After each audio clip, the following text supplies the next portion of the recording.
let's test a gun. It's been a while since I've actually done a gun test, and let's do something that's inexpensive that I would normally not review. This is a pretty good one right here. I found one of these at one of our retailers. Let's see what these are going for in the real world. So $535. Wow, $565. That's a little crazy. $467, $424 maybe. So these are so these are low 400 to low 500 price range, just depending upon which one you're looking at, right? And there's a couple of different Sierras, but this is a pretty normal price range right here. Let's call it a $500 gun, okay? Let's go from there. When it gets here, we'll open it up. We'll check the specs, okay? And we'll do some measurements. We'll figure out what's good, what's bad, and then we'll shoot it. We're not gonna change any of the parts. We're gonna take it to the range and we're gonna shoot it. We're gonna put about 500 rounds through it and see what we can see for accuracy and for quality and use. Then after that, we'll come back and we'll do another review and we'll take it apart. We'll actually look at some of the specs without taking the whole thing apart, like the barrel nut, and see what's underneath the gas block and check the gas port. All of those things require disassembly versus a takedown. If you can take it down and measure it, I want to do it beforehand just so I can get a good base value of what's going on and gauge what I can gauge. And then we'll look at some of those other parts that we have to actually do disassembly on after we get the gun and shoot it. My point is I want to see how well will this gun run out of the box. That's what most people do, is that they'll buy this gun, they'll go online, they'll be like, I like this price and that looks like the stuff that I want, and they'll get it. Well, they don't really understand that some of the stuff that they're looking at online is like this, the mystical magic chromoly vanadium. Well, it's probably 4140 chromoly vanadium, which means it has a 0.4% carbon instead of a 0.5% carbon like 4150. What does that mean? That means that this barrel is way easier to cut, way cheaper for them to make, and will only last about 5,000 rounds if you're running it hard. 8,000 rounds on the outside. 4150 chromoly vanadium, you're probably looking at 12 to 15,000 if it's not coated in something that's decent. So you're really losing barrel longevity for cheapness. Some people that doesn't matter. I mean, some people need a $500 gun and $1,500 worth of training and ammunition. I get that, but you got to kind of weigh and measure what you're getting for $500 versus $700 or even $1,000 to $1,100. $1,000 to $1,100, in my opinion, is the happy spot for most of these firearms, because you usually get away from the crazy specs, like, they're not telling you what the bolt's made out of. They're not telling you what the barrel's made out of. Stuff like that. Let's look at the review on this. I think there's a review on this one here. There's one review.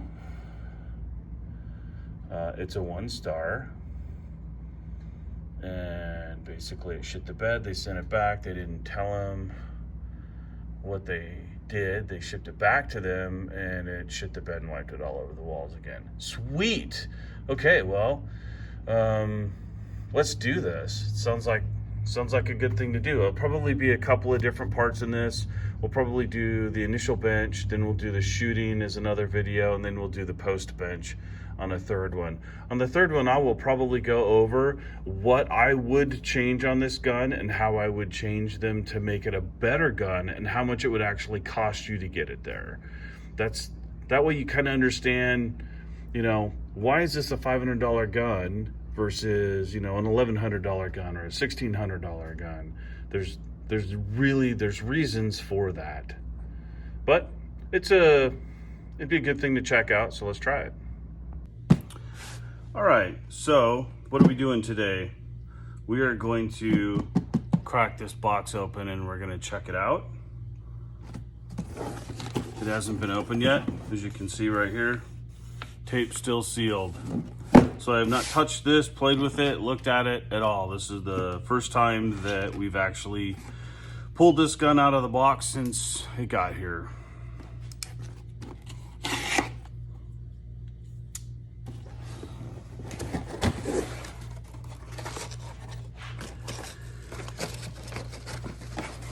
So this is it. It's a 16-inch mid-length gas system.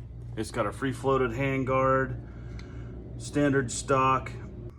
So far, just externally, I'm seeing some interesting things. So it looks like a mil-spec trigger, mil-spec handle. It was staked. I'm very shocked at that. You can see it right there. It's staked.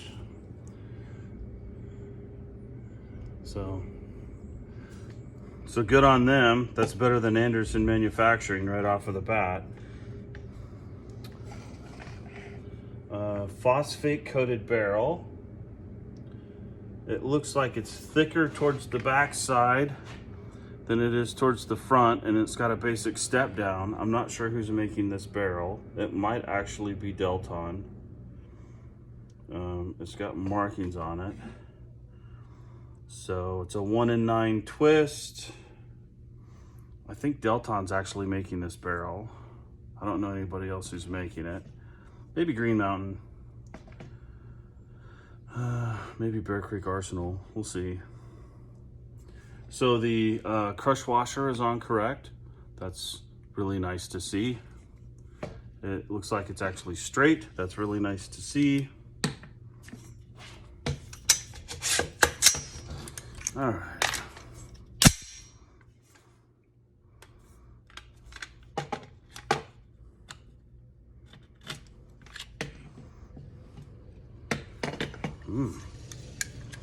So the first thing I like to check with Deltons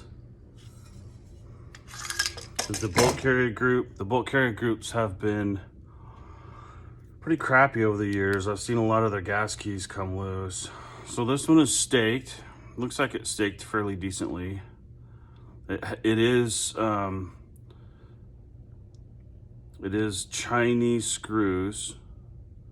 I think these are YFS screws. Yeah, these are YFS screws.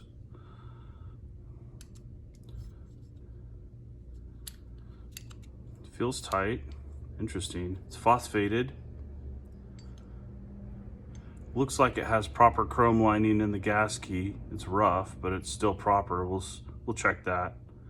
Looks like it's been proof shot. So if you can see, it's got some brass in there, right? I don't know if you can see that or not. So it's probably been proof shot, or at least tested.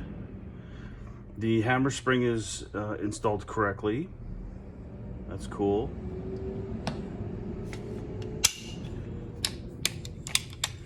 So the trigger is mil-spec. It's very long and gritty. Yeah, there's at least 3 steps in it. The disconnector is actually functional. And that looks like a carbine titanium nitride buffer, which, once again, ladies and gentlemen, I'm shocked. I was expecting to see a black Chinesium buffer in here.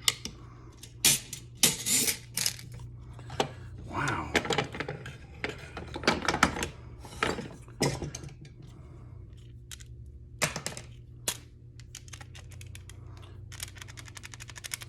Huh, interesting. This feels like the correct buffer. The rubber feels correct. I'll get the scale out and weigh this, but it feels the right weight. And this spring is not chrome, it's not black. It looks like just a normal spring. I'll measure the length of this to make sure that it's within tolerance. Wow. I can feel some machining marks in here, but it's fairly smooth.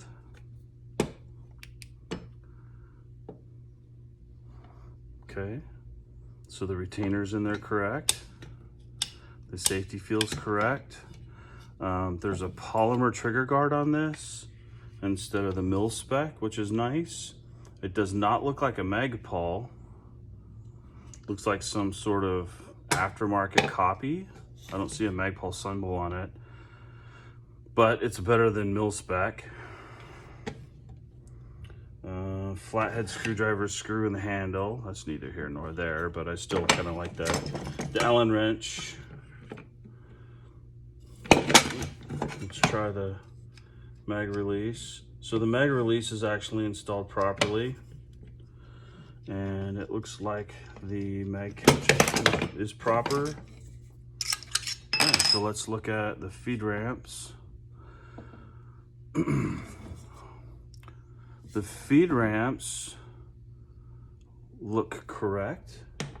So there are no overhang on the right or left, and there's no overhang just going in normal.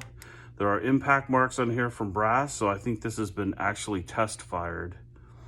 But I'll see if I can get a shot on here for you of the feed ramps. Let me see if I can get it in here just right. If you can see it, there's no overhang on any of the sides of that, and it's not overhanging overall. There's no lip on it. So the feed ramps are actually really kind of nice. I'm kind of shocked. I figured for sure that those would be bad juju. Wow, okay. Let's move on to some of the gauges. So this is a Forester 223 Remington Go gauge. And it's been cut. It's been recessed to go around the ejector, just like that, okay? I know this is not the exact way to do this, but if you're doing something and you're functionally testing it, see, now that's tight, so it won't go. So it's tight, okay?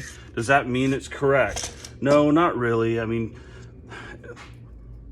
so at the end of this, once we've shot this and we see what's going on, I will probably disassemble this just to see the specs.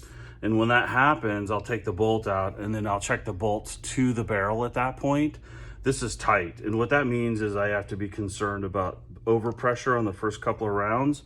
But I can also get a false reading on this because I don't have the extractor out, and the extractor can push the back of this gauge up a little bit sometimes. So I'm doing it more for a safety check than I am for actual true correctness, okay? And this is a 223 Go gauge, which is your smallest Go dimension. 5.56 is a 10,000th of an inch longer. And I just want to make sure that this is safe to shoot. So since this didn't go, okay, and I can feel it's really close to wanting to go, but I'm only using 8 pounds of pressure, so give or take. What I'll do is I'll get an actual cartridge and I'll run it through here, and if it fits in the chamber and I don't have any resistance with the cartridge, I'll shoot the first couple and check them for high pressure and make sure that there's nothing inherently dangerous. If I see high pressure signs and it's potentially dangerous, I will then come back and take this apart because that's an immediate stop, and that's a, oh crap, there's something wrong with the gun. So because the no-go didn't go, because the go did not go, the no-go is clearly not going to go. That's a lot of goes in one sentence. I'm not going to bother with the rest of them.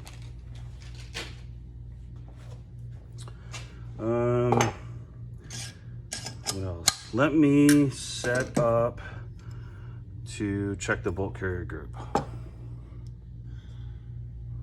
All right, so off camera, I disassembled the bolt carrier group, and since I had it disassembled, I was like, you know what? Let's just take the extractor and the ejector off and let's recheck the headspace. Okay, once again, the barrel is still not out of the upper, but I still want to check it. So here's my ejector, here's my extractor. I've taken them off completely. So let's run headspace again. This is my Forester 223 Remington Go gauge, okay? This is 1.4636 inches. Okay, so it's still tight. It's still not going in there, which means I'll check it with the cartridge case, and then I'll really watch those first couple of cartridges to make sure that my pressure is not maxing out. I did clean the chamber out of this too, by the way, so there's not oil or dirt or gunk or anything else in there stopping it from passing the go gauge. So that's a little sus. We got to watch that. Let's check for the timing. Timing's perfect. The size of the upper is really good. I'm not gonna lie, I'm really kind of shocked. I figured I would find at least 5 or 6 things wrong with this right off of the bat, and I may eat my words. We'll see. This very well may run really nice. So let me get the rest of the gauges for the bolt carrier group, and then we'll test that stuff out. All right. So let's check the dimensions on some of this stuff. These gauges are made by Sotar. I bought them from Sotar. The rack is made by suppressortools.com.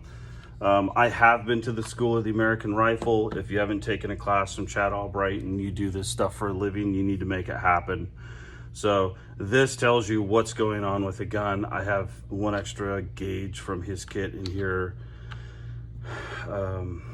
What's the other one? I need the extractor gauge I haven't gotten yet, and I don't have the end piece gauges here. So I typically just use a caliper on that. It's not as precise, but anyway, it's definitely a step in the right direction on figuring out what's going on with guns. So let's make sure that this is open right off of the bat.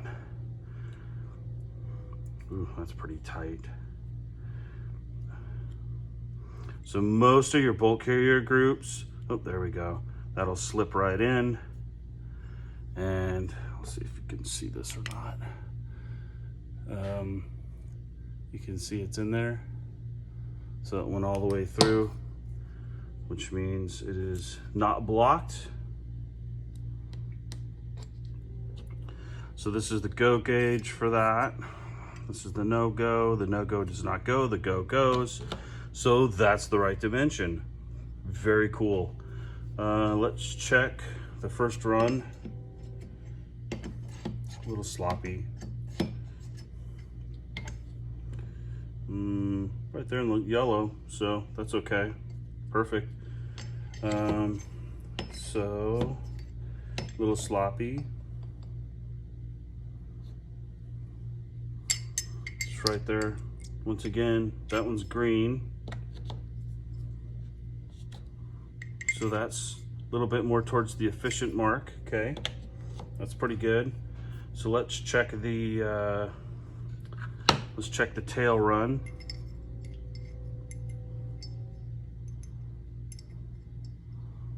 Come on, baby. Okay, that just dropped right through.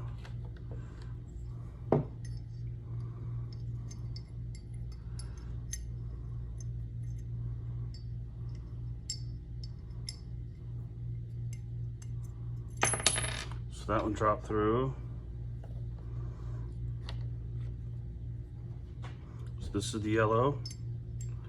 So this would be kind of your medium / mediocre range. And that one won't even go. So this is fairly efficient. So I got yellow, green, and then green on this one. So it's a pretty decent sized dimension 3 bore on this. It is chrome lined. It's pretty smooth.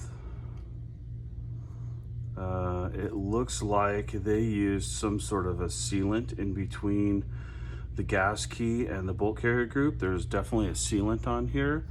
It looks like maybe Indian head, maybe. It's definitely not 620. But there is a sealant on there. Very interesting. Looks like they got a little bit down on the inside. I don't know if you can see this or not, but it looks like there's a little bit on the inside there. It's all right. We'll see if it affects anything. So the extractor has no donut. It has a center buffer, and it looks like a copper 5 coil. That is a copper 4 coil. So it's a 4 coil with a center buffer, no donut. Not bad. We'll see how well that works out when we start shooting it.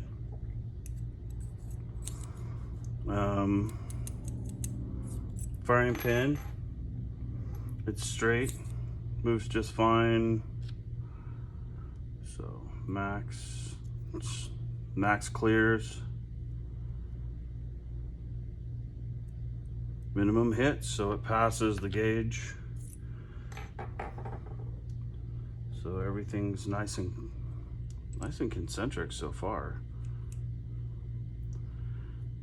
So I didn't pull the gauges out for this and this.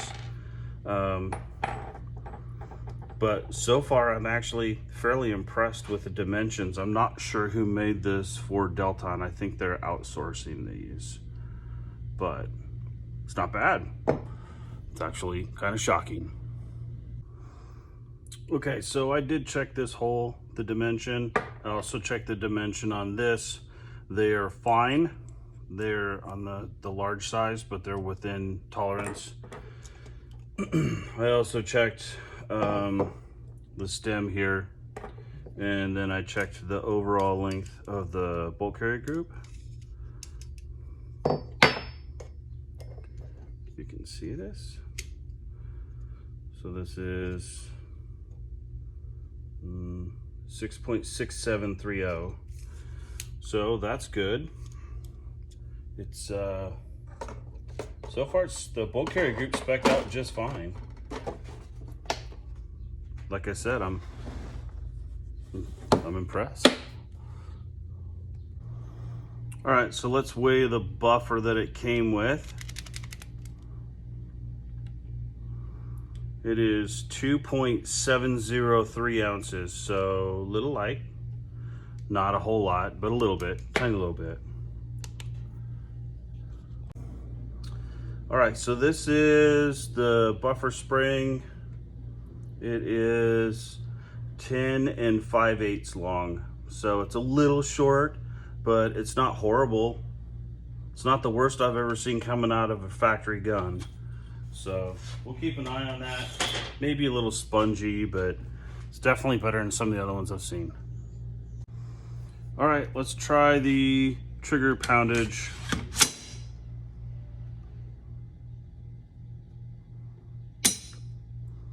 Uh, 4 pounds, 15 ounces. So that would fail mil spec. Let's try it again. 4 pounds, 12.9 ounces.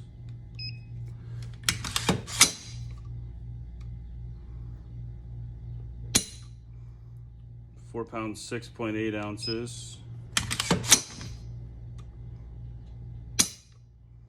Oh, that's 4 pounds.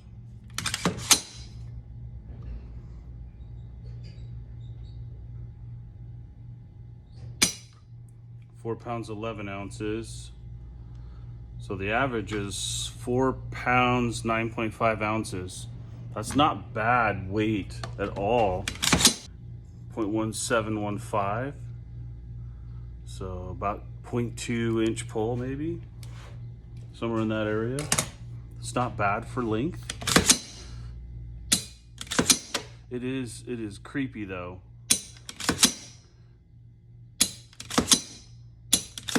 It is smooth. Well, it's not gritty, I should say. It's got a creep in it. It's got a couple of creep spots. Not the worst mil-spec trigger I've ever felt, but it actually failed mil-spec. It's too light. So I'll take it. I'll take too light.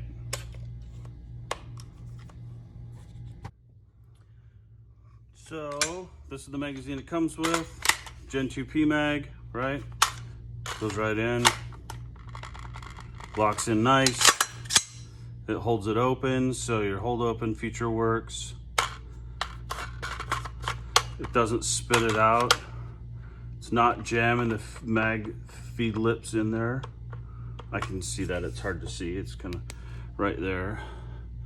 But it's not jammed into that recess. I've seen that on some of them.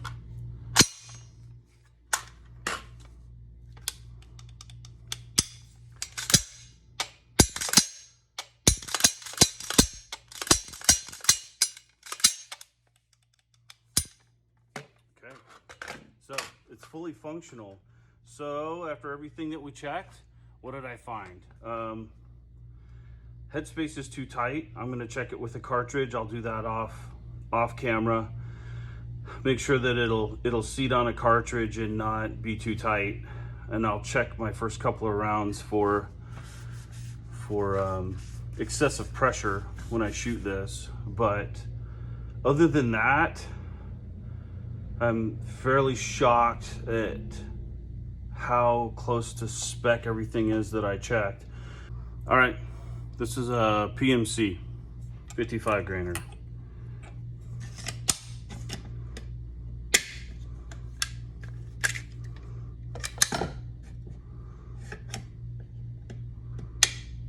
It's snug. That is definitely snug. But it is chambering. It's not chambering with excessive force. So that's see that how hard it is to chamber right there. That makes me think it's not a chamber issue, more so as the bolt carrier group locking lugs are hitting on the back maybe. See how tight that is? That's a little, see that one dropped okay.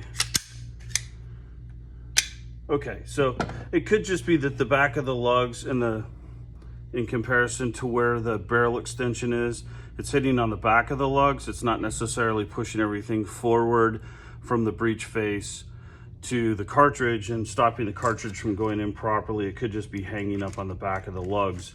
That's not good. It's probably a barrel thing. Like I said, I'll check for chamber pressure the first couple of rounds, and then after that, we'll see what happens. That could be that the back of those lugs will start to round off and start to eat the lugs in the barrel extension, which is not a good thing. So that's the only thing that I've really found that I'm concerned with. It is a major thing. It is something that you have to be seriously concerned about, but the rest of the firearm is in pretty good shape. I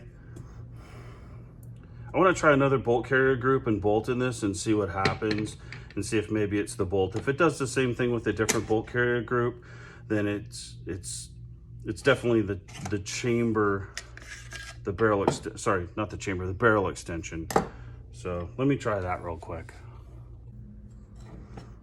Okay, so this is a phase 5 bolt carrier group I just pulled out of the package. I have checked about 12 of these. I've ran them through dimensional analysis and found that these are, for the price, are pretty badass. I use them in my own guns. That's how nice they are. So keep that in mind. So I just randomly pulled one out of the package, and you can see that's really tight closing too. Yeah, I think that's the barrel extension. The barrel extension on this is not copacetic. We'll see. I'll shoot a couple of rounds through it, and if it fails, it fails. And if that's the case, then that'll be part of the analysis that we get out of this. Okay, let's check the bore out. Let's look at the crown. So that crown, in my opinion, looks like shit. I am not gonna sugarcoat it.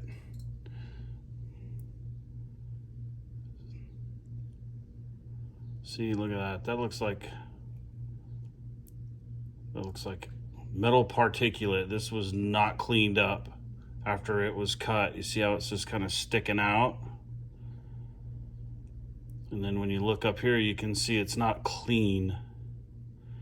And yes, this does appear to have been test fired, but I mean, you can see that this is just not a clean, it's not a clean angle, which will affect your accuracy. So not happy about that.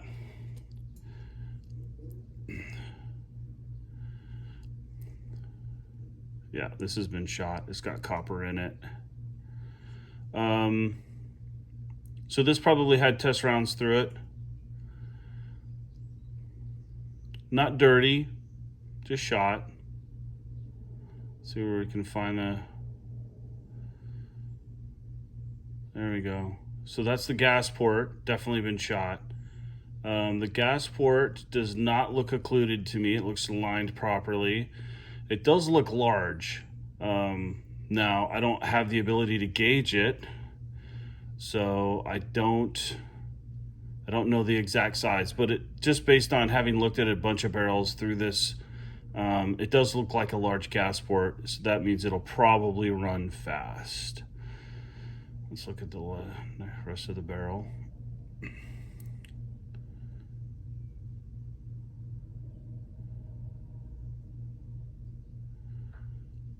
Looks good so far.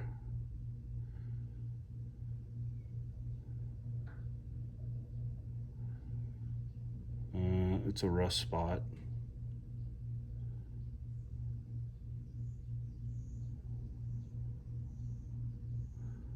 Ooh, more rust.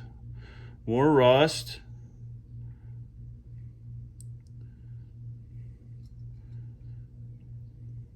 I'm not getting too upset about rust spots in here. It's a brand new barrel. By the time you've shot a couple hundred rounds through it, that rust will all be gone. That's pretty excessive there. That's a definitely a bigger patch of rust.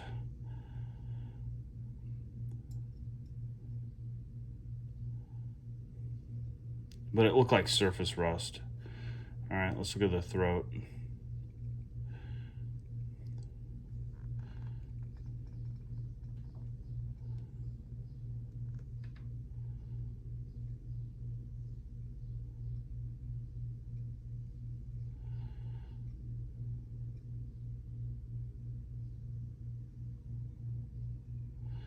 So the rifling doesn't look too bad, although it looks a little off-cut.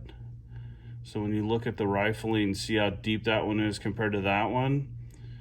That shows me that the alignment wasn't correct when they cut the throat in comparison to the center bore axis and when they cut the rifling. It looks like it was a little high to one side. See the difference there? Not bad, but it's definitely not great either. Let's check the shoulder.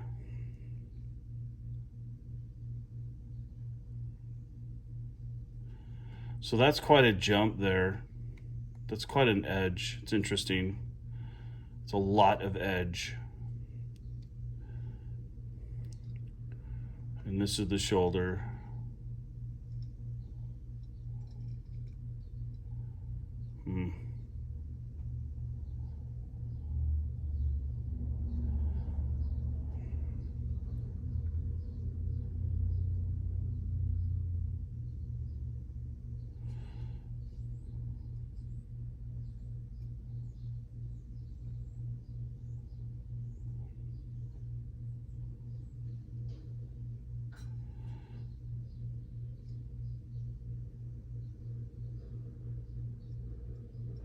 Little spot of rust there.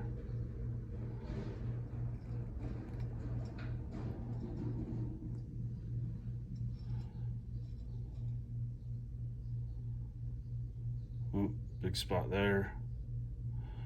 Rust. Out to the extension. Let me see if I can get that to focus better.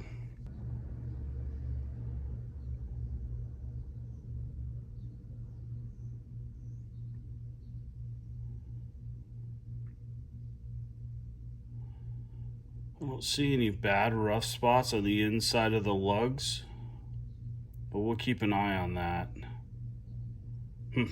Okay, so not the worst, not the best. There's rust in there. There is, the throat's not what I would consider trued correctly. The crown is pretty bad. So there's no chatter marks. Doesn't look like there's any bad machining marks, but definitely the crown and the bore could be better.